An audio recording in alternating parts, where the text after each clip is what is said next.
Welcome to this BI Quick Tip. For more background on the BI tool, please visit our Help Files website. In this video, we'll be able to see how we can access Power BI dashboards.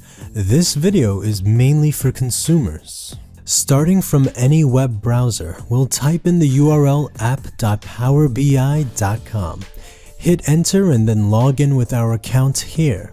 After inputting our account and password, we'll click sign in and go through the Duo authentication process to reach our home page.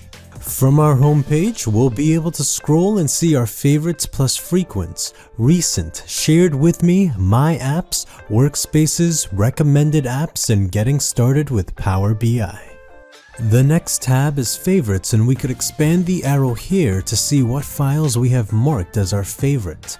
The same thing can be done for recent or your most recently opened files with your account. In the Apps tab, this is where we can see our downloaded apps and Power BI dashboards here. What you see varies based on your access. We can download more apps by clicking on either of these. Shared with me shows any reports or dashboards that are shared by another person.